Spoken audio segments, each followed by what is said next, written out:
నమస్కారం అండి.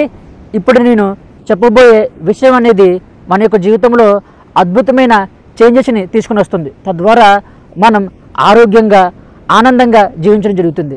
అదేంటంటే పూర్వకాలంలో మన యొక్క పూర్వీకులు ఒక 100 సంవత్సరాలు లేదా 120 సంవత్సరాల పాటు ఆనందంగా ఆరోగ్యవంతంగా జీవించేవారు.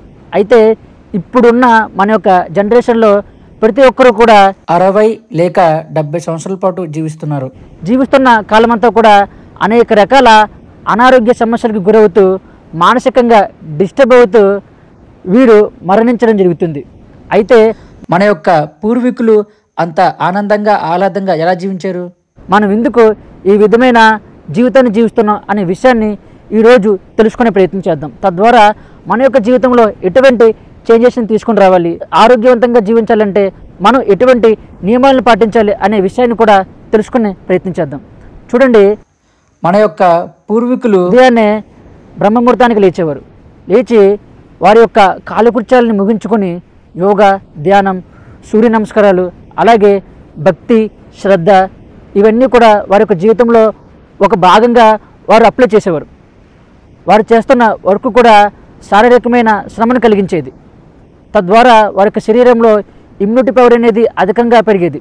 అలాగే వారు తింటున్న ఆహారంలో ఎటువంటి కల్తీ అనేది ఉండేది కాదు. తద్వారా వారు ఆరోగ్యవంతంగా జీవించేవారు. అలాగే అప్పట్లో వారికి ఎటువంటి ఫోన్లు కానీ టీవీలు కానీ రకరకాల విషయాల నుండి అనేక రకాల చెత్త చెదారం తెలుసుకునే ఒక అవకాశం అనేది వారికి లేదు.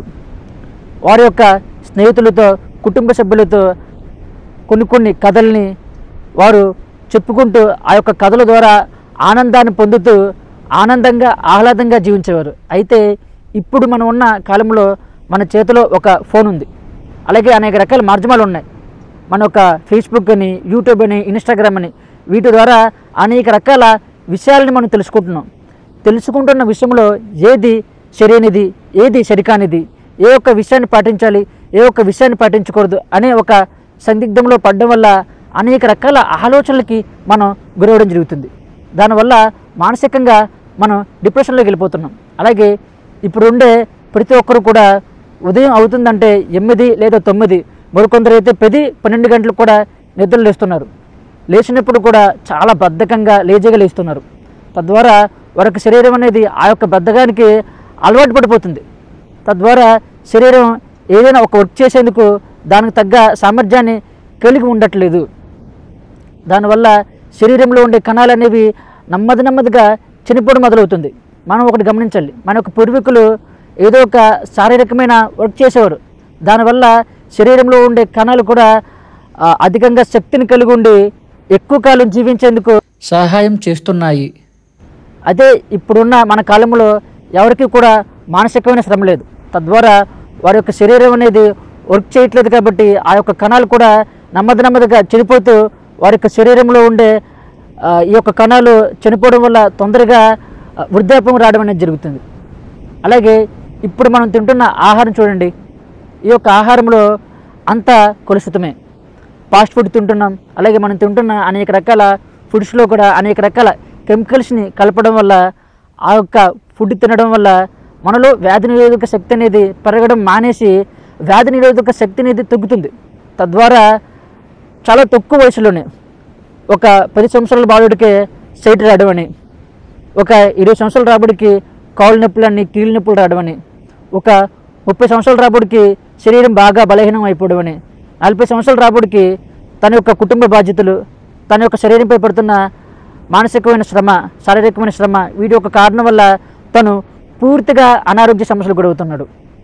అటు షుగర్ అని, బీపీ అని, అలాగే మలబద్ధకం అని, నిద్ర లేకపోవడం అని, ఇలా రకరకాల అనారోగ్య సమస్యలకి ఇప్పుడు ఉండే జనరేషన్ వాళ్ళు గురవడం జరుగుతుంది. దీనికి గల కారణం ఏంటండి? మన యొక్క జీవితంలో మనం తెచ్చుకున్న అనేక రకాల చేంజెస్. మన యొక్క పూర్వీకులు జీవిస్తున్న జీవితాన్ని మనం పూర్తిగా పక్కన పెట్టి పాశ్చాత్యులైన బ్రిటిష్ వాళ్ళు నేర్పించిన వారి యొక్క పద్ధతులను పాటించడం వల్లే ఇప్పుడు మనం ఈ విధమైన జీవితాన్ని జీవిస్తున్నాం. ఆనందంగా ఆహ్లాదంగా జీవించడం మానేసి రోగాలతో, అనారోగ్య సమస్యలతో పూర్తిగా కుంచుకుపోయి దారుణమైన జీవితాన్ని జీవించడం జరుగుతుంది. మరి ఈ యొక్క జీవితంలోంచి మనం ఎలా బయటపడాలి, ఆరోగ్యవంతమైన జీవితాన్ని జీవించాలంటే మనం ఏం చేయాలి అని ప్రతి ఒక్కరికి కూడా సందేహం ఉంటుంది. ఒకటేనండి, మన యొక్క పూర్వీకులు పాటించిన నియమాల్లో అన్ని నియమాలను పాటించవలసిన అవసరం లేదు. ఎందుకంటే మన చుట్టూ ఉండే ప్రపంచం చాలా వరకు చేంజ్ అయిపోయింది. అప్పట్లో అధికంగా చెట్లు ఉండేవి, రకరకాల విషయాలు గురువులు మనకు చెప్తూ ఉండేవారు, ఏది చేయాలి ఏది చేయకూడదని. కానీ ఇప్పుడున్న ప్రపంచంలో అవన్నీ కొనుమరుగు అయిపోతున్నాయి కదా. కాబట్టి ఇప్పుడు మనం మన యొక్క పూర్వీకులు పాటించే కొన్ని విషయాలను పాటిస్తే సరిపోద్ది.